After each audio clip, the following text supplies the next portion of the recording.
지난주에 저는 우리 9분의 집사님들과 함께 시카고의 내적 치유 팀으로 다녀왔습니다. 하나님께서 큰 은혜를 베풀어 주셨습니다. 예수님 같은 대접을 받았고요.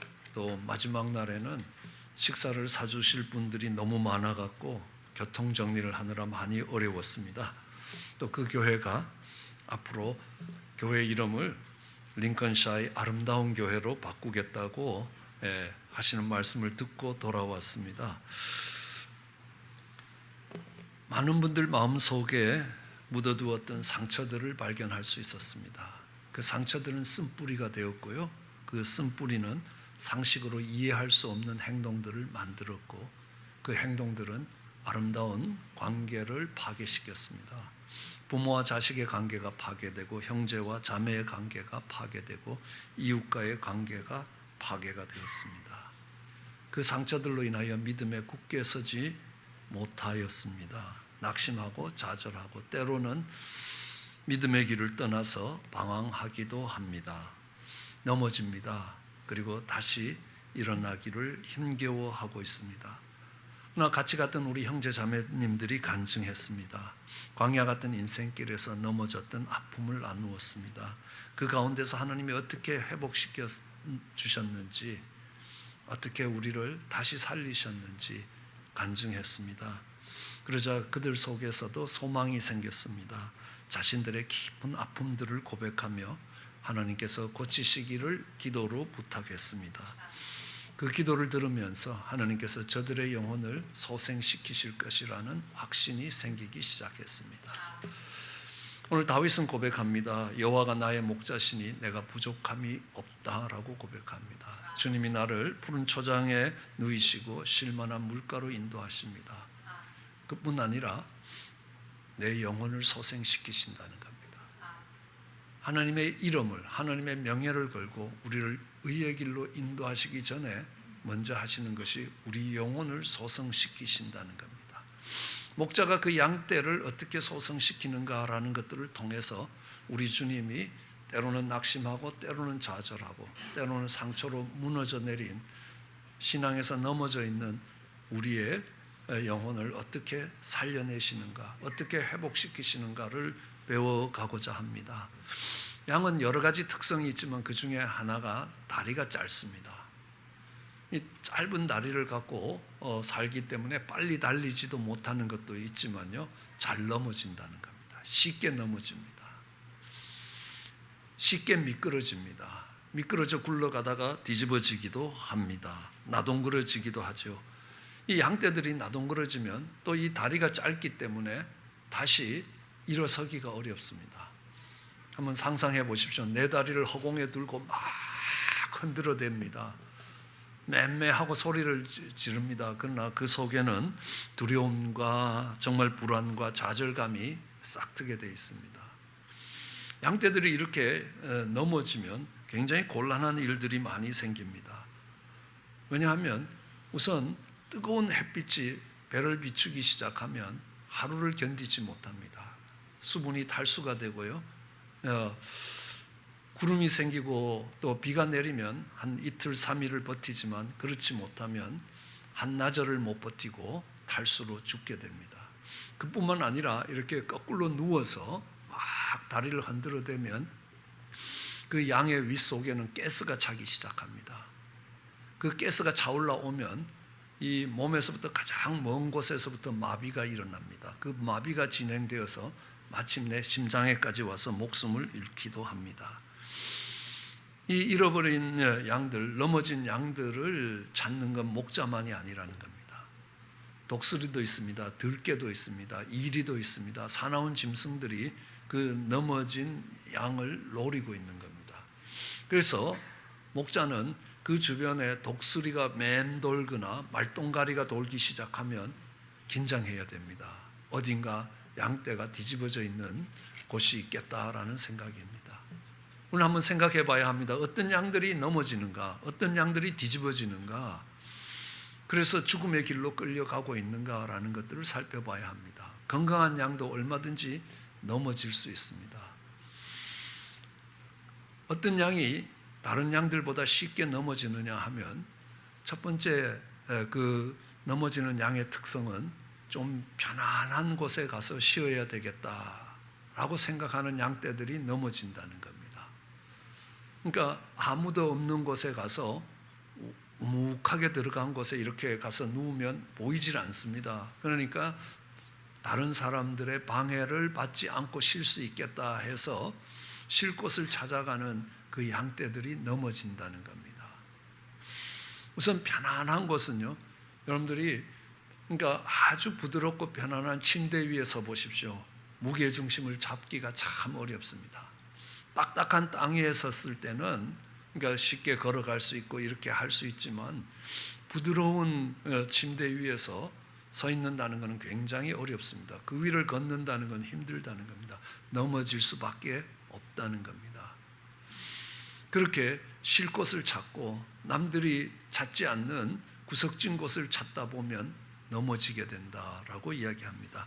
그럼 우리는 성경 속에 나오는 어리석은 부자의 모습을 알 수 있습니다. 뭐라고 이야기합니까? 내 밭에 소출이 많다는 겁니다. 그러니까 내가 도저히 이것을 창고에 집어넣을 수 없기 때문에 내가 창고를 크게 짓고 거기에 정말 내가 평생 먹고도 남을 걸 쌓아둡니다. 그리고 그가 어떻게 이야기합니까?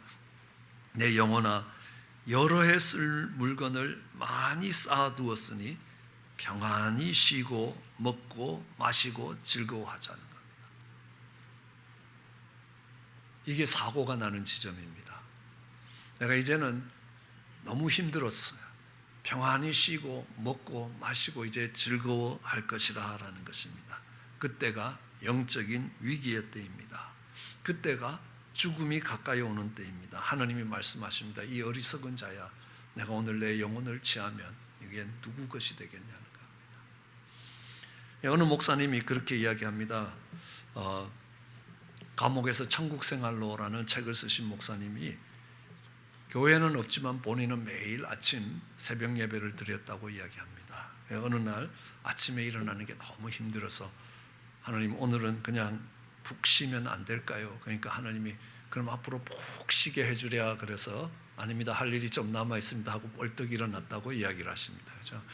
푹 쉬다 보면 정말 영원히 쉬는 시간이 될 수도 있다는 것들을 우리는 알 수 있습니다. 나 좀 조용히 살고 싶다고, 나 좀 쉬고 싶다고, 나 너무 힘들고 피곤해서 좀 조용히 쉬어보아야 되겠다고, 그것이 그 영적인 위기를 자초하고 정말 영적으로 넘어지는 이유가 된다는 것입니다.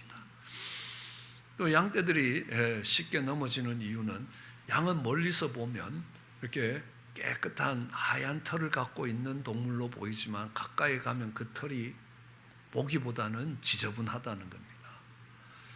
특별히 이 양떼들이 이렇게 피곤하다고 이렇게 눕고 이러다 보면요, 그 오물이 흙에 묻기 시작합니다. 털에 묻기 시작하고요, 정말 이 진흙들이 거기에 달라붙기 시작하면 주렁주렁 이 털에 달리기 시작하면 무게중심을 잡기가 어렵습니다. 그렇기 때문에 뒤뚱거리다가 쉽게 넘어진다는 겁니다. 그래서 털에 지저분한 것들이 주렁주렁 달린 것들을 우리는 탐욕이라고 이야기합니다. 우리의 영혼에 탐욕이 생기면 그런 일들이 일어난다는 겁니다. 마음의 중심축이 흔들립니다. 믿음이 흔들리고 넘어지게 된다는 겁니다. 왜냐하면 그 욕심이 잉태하면 죄가 되고 죄가 장성하면 사망을 갖고 오기 때문에 그렇다는 겁니다. 오늘 이스라엘 백성들이 광야에서 지나온 것들을 봐도 알 수 있습니다. 이스라엘 백성들은 이집트에서 종살이 하다가 이제 이집트를 빠져나왔습니다. 한 달쯤 지나서 그들은 신광야라는 곳에 도착했습니다. 신광야에 도착할 때쯤 그들이 갖고 나온 양식이 다 떨어졌습니다. 그러니까 먹을 것이 없다는 겁니다. 그러니까 이스라엘 백성들이 모세와 아론을 찾아와서 원망합니다. 출애굽기 16장인데요. 우리가 애굽 땅에서 고깃가마 곁에 앉아 있을 때, 그리고 떡을 배불리 먹을 때에 그때가 좋았다. 그때 차라리 하나님 손에서 죽었으면 좋겠다라고 이야기합니다. 그래서 하나님께서 그들에게 먹을 것을 내려주십니다. 만나를 내려주시고요, 메추라기를 주시는데 만나를 주시면서 매일 내가 만나를 내려줄 테니까 그 만나를 하루치씩 거두오라는 겁니다. 그리고 마지막 6일에는 이틀치를 거두라는 겁니다.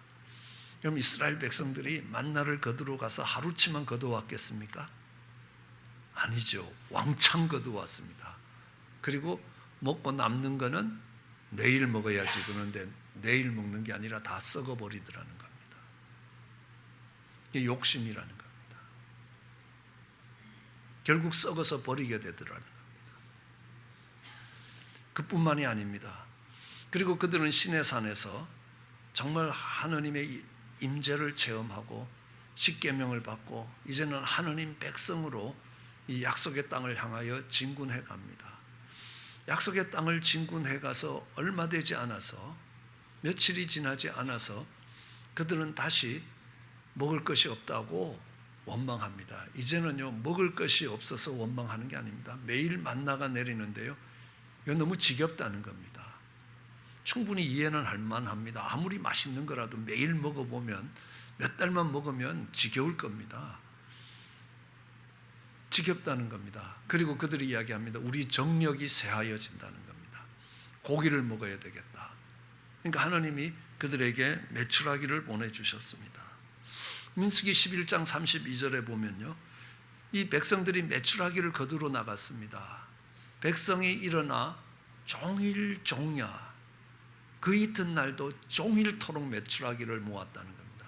자, 고기를 거두러 가서 정말 아침부터 가서 저녁 때까지 거둔 게 아니라 밤에도 나가서 다 긁어 왔다는 겁니다. 예, 종일뿐만 아니라 종야 밤에도 밤이 꼬박 새도록 거둬왔습니다. 그러고도 그 다음날 하루 종일 또 메추라기를 거뒀습니다.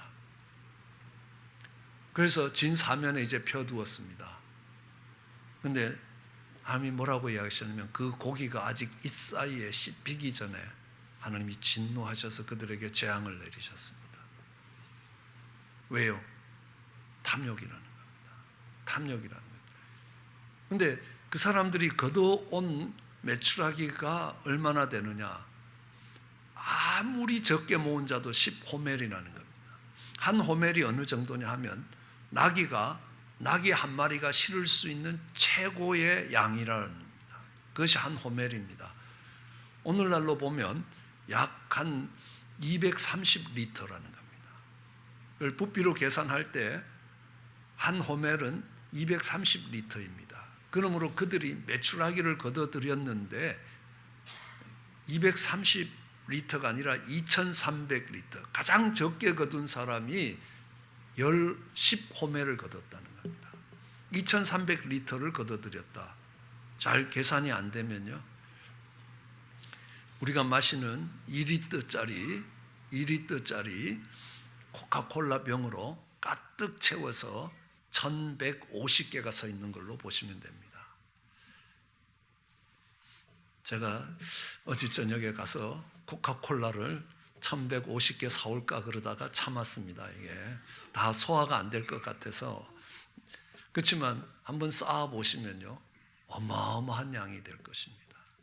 가장 적게 거둔 사람이 그만큼 거뒀다는 겁니다. 그걸 다 먹을 수 있느냐? 아니라는 겁니다. 다 먹기 전에 상할 겁니다. 탐욕입니다. 그런데요 그 탐욕을 낸 백성이 거기서 다 죽었다는 겁니다. 거기서 장사했다는 겁니다. 욕심이 죄를 낳고 죄가 사망을 낳았다는 것입니다.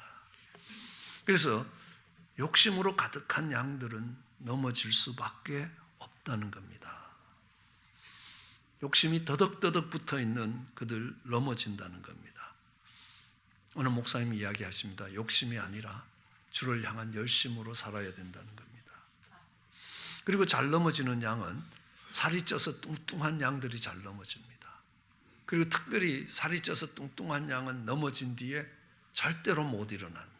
혼자서 절대로 일어날 수가 없습니다. 뚱뚱하지 않으면 좀 구르다가 보면 어쩌다가 제자리로 돌아올 수 있는 확률도 있는데 이 살찐 양은 절대로 안 됩니다. 어떤 양이 살찌겠습니까? 어떤 사람이 살이 찝니까? 아주 간단한 원리입니다. 쓰는 것보다 먹는 게 많으면 살이 찝니다. 많이 먹기 때문에요. 그러니까 다르게 이야기하면 운동을 안 하는 양은 살이 찌게 돼 있습니다. 사용하는 에너지가 많지 않기 때문에 거기에 비해서 먹는 것들, 똑같이 먹더라도 운동을 하지 않는 양떼들은 살이 찌게 돼 있지 않습니까?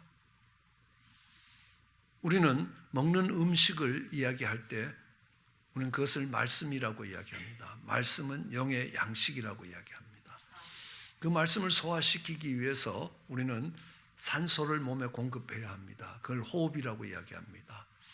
영적인 호흡을 우리는 기도라고 이야기합니다. 그러면 영적인 운동은 무엇이냐는 겁니다. 섬김과 전도라는 것입니다.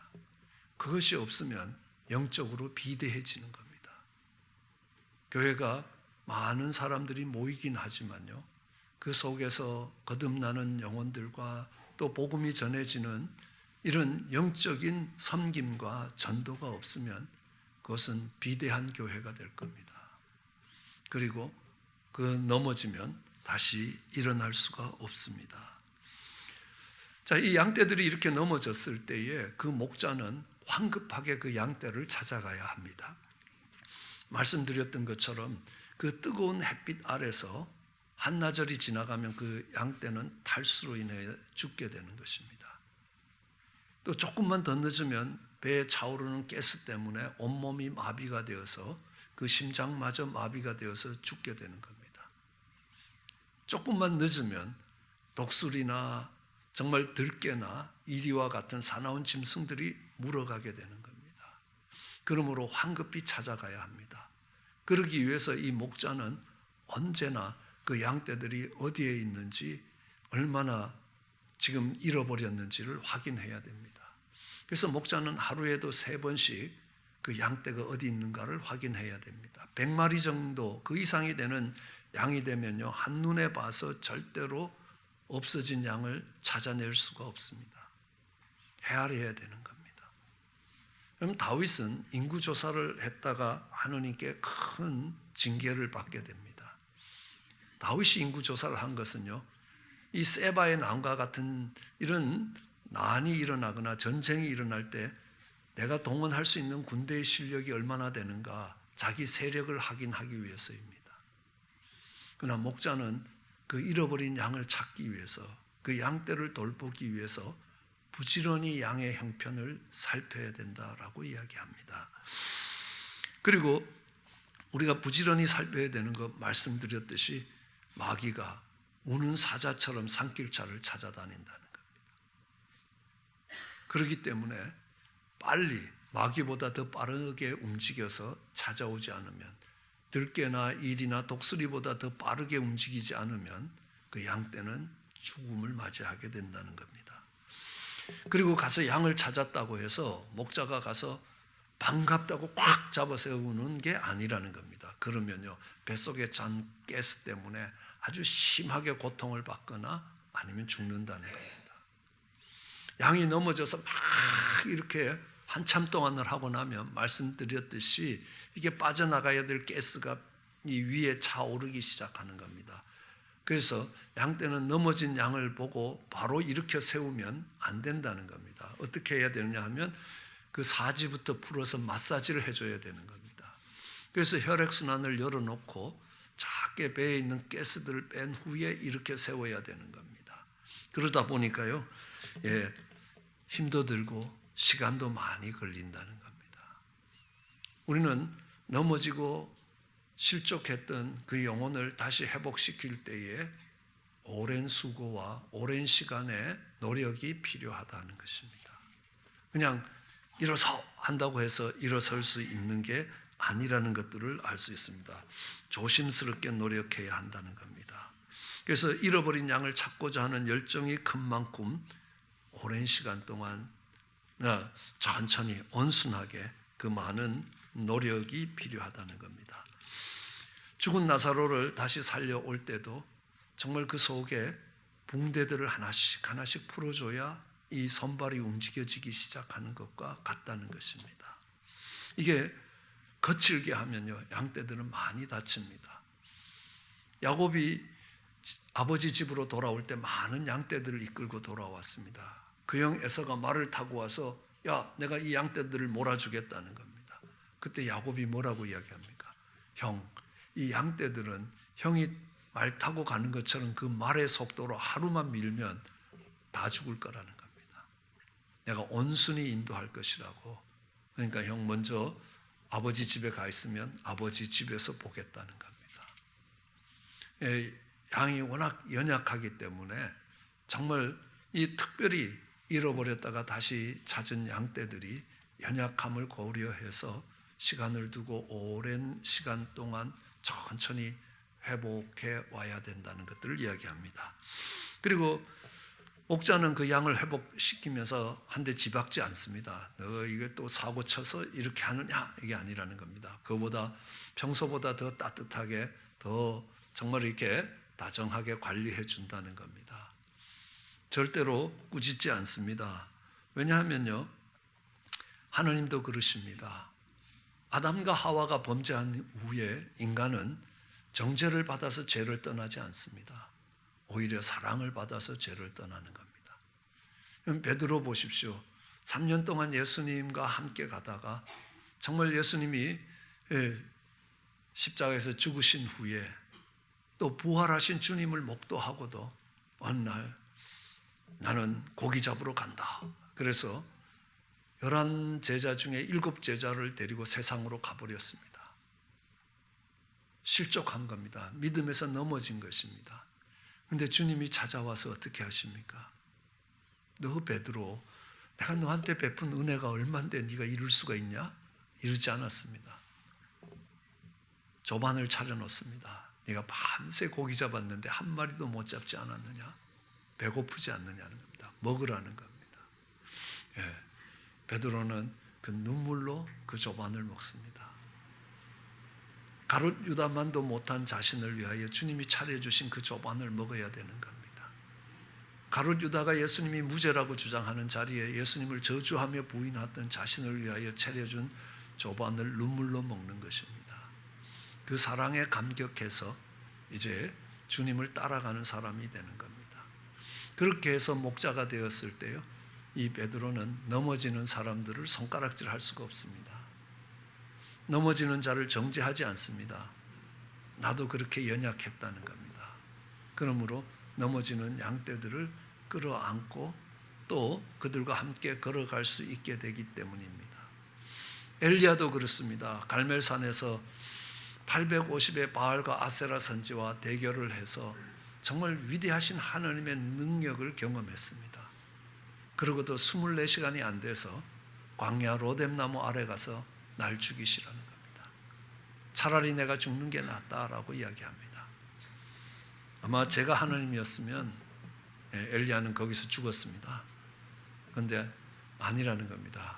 우리 주님은 먹을 것과 마실 걸 갖고 이 광야 뜨거운 떼약 밑에서 얼마나 목마르냐는 겁니다. 네가 죽겠다고 나서서 그러니 얼마나 배가 고프냐는 겁니다. 마실 것과 먹을 것을 그러면 일어나야 될 거 아닙니까? 그거 먹고 다시 퍼지는 엘리야에게 주님이 다시 떡과 마실 것을 갖고 가서 또 힘을 내라고 이야기합니다. 그게 목자라는 겁니다. 그리고 그 힘을 걸어서 호렙까지 걸어갈 수 있게 하신다는 겁니다. 목자가 그렇게 양떼들을 살려간다는 것들을, 그렇게 소생시켜 간다는 것들을 이야기하고 있습니다. 이제 그 양떼들을 이끌고 오면 목자가 하는 게 있습니다. 털을 깎아야 되는 겁니다. 그 지저분한 것들이 붙어있는 그 털들을 깎는 겁니다. 그럼 그 털을 깎을 때 얼마나 양이 힘들겠습니까? 요즘처럼 전기가 있어서 잘 깎이는 게 아닙니다. 요즘처럼 날카로운 금속이 있어서 가위질을 할 수 있는 것도 아니라는 겁니다. 그 수천 년 전에 양털을 깎는 거 그저 칼을 갖고 깎아야 되는 겁니다. 그러면요, 칼에 찔리기도 하고 다치기도 하는데요, 그 칼로 그 털을 깎아내야 다시 넘어지지 않습니다. 다시 더러운 것들이 붙지 않고 넘어지지 않을 수 있습니다. 우리는 그 칼을 성령의 검 말씀이라고 이야기합니다. 말씀으로 내 욕심과 내 죄악된 부분을 도려내야 됩니다. 그 도려내는 작업이 없으면, 그것을 잘라버리는 작업이 없으면 그는 다시 넘어지게 되는 겁니다. 넘어진 자리에 똑같이 넘어지게 되는 겁니다. 우리 역사에서 강감찬 장군이, 김유신 장군이 정말 삼국을 통일할 때에 그가 가던 술집으로 그 자신도 모르는 사이에 그 말이 자기를 그 술집 앞에 세웠을 때 칼을 뽑아서 그 말을 칩니다. 그것이 그의 삶을 위대하게 만들었던 결단이었습니다. 왜요? 그 칼로 자신의 죄악된 부분들을, 자신의 욕심과 자기가 누렸던 세상의 즐거움들을 잘라냈던 겁니다. 그리고 그는 다른 삶을 살 수 있게 되었습니다. 털을 깎아야 된다는 겁니다. 그것이 고통스럽고 아플지라도 그 죄악의 부분들을 도려내도록 해야 합니다. 그리고 그 목자는요, 그 양을 거친 들판에 보냅니다. 푸른 풀밭에 보내는 것이 아니라 이제 거친 들판에 보내는 겁니다. 이게요, 너 사고 쳤으니까 고생해라 라는 게 아닙니다. 그 거친 들판에 가면요, 먹을 게 풍성하지 않습니다. 먹을 게 형편없습니다. 그러다 보면요, 살이 빠지는 겁니다. 그 거친 들판을 뛰어다니다 보면요, 그 근육이 강건해지기 시작하는 겁니다. 우리 영혼이 힘을 얻을 수 있는 것, 어떤 데서 힘을 얻을 수 있겠습니까? 모든 것이 편안하고 모든 것이 부족함이 없을 때, 그럴 때 우리 영혼이 만족함 속에서 하나님께 나올 거라고요? 아니라는 겁니다. 저는 많은 분들을 봅니다.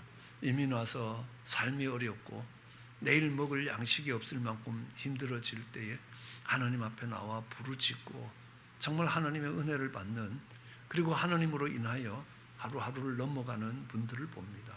그리고 그 이민 생활이 10년, 20년 되면요, 이제 살아가는 게 안정됐습니다. 부족함이 없다는 겁니다. 그러면요, 그 영혼도 잠들어 버리는 경우를 많이 봅니다. 거의 대부분 그렇게 본다는 겁니다. 하나님이 그를 다시 깨우시는 겁니다. 거친 들판으로 몰고 가시는 것입니다. 그곳에서 부르짖게 만드시는 것입니다. 그렇게 부르짖으면 하나님이 응답하시고, 또 하나님이 우리가 알지 못하는 놀라운 역사로 우리의 영혼을 강하게 만들어 가실 것입니다. 그렇기 때문에 그 거친 들판, 광야와 같은 곳으로 보내지 않느냐는 것입니다. 그 광야에서 우리는 다시 영적인 힘을 이룰 수 있습니다. 요한계시록에 가장 힘들었던 교회가 라오디게아 교회입니다. 우리는 부족함이 없다고 하는데 그때가 가장 위험한 영적인 위기였다는 겁니다. 우리는 부족함이 있고 척박하고 어렵고 힘든 일들이 있기에 그것에 도전하면서 우리의 영적인 근육을 키울 수 있습니다. 그래서 우리는 마치 자전거 타는 것처럼 서지 않는 것입니다. 계속 전진하는 것입니다.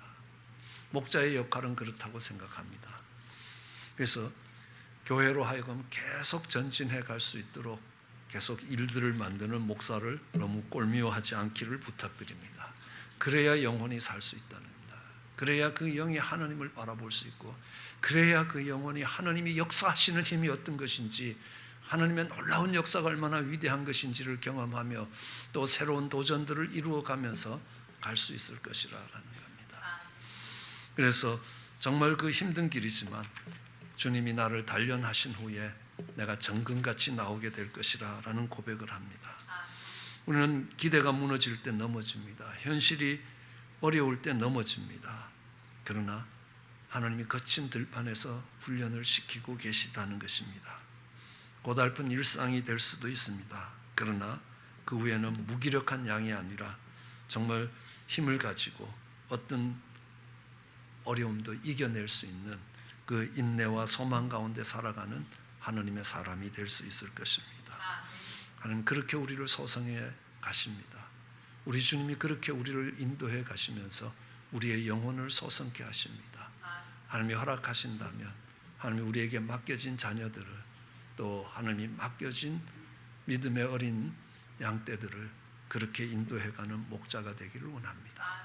특별히 오늘 직분으로 와서 안수받는 우리 많은 일꾼들이 그와 같은 주님을 닮은 목자로 어린 양떼들을 인도해 갈 수 있게 되기를 주의 이름으로 축원합니다. 기도하시겠습니다.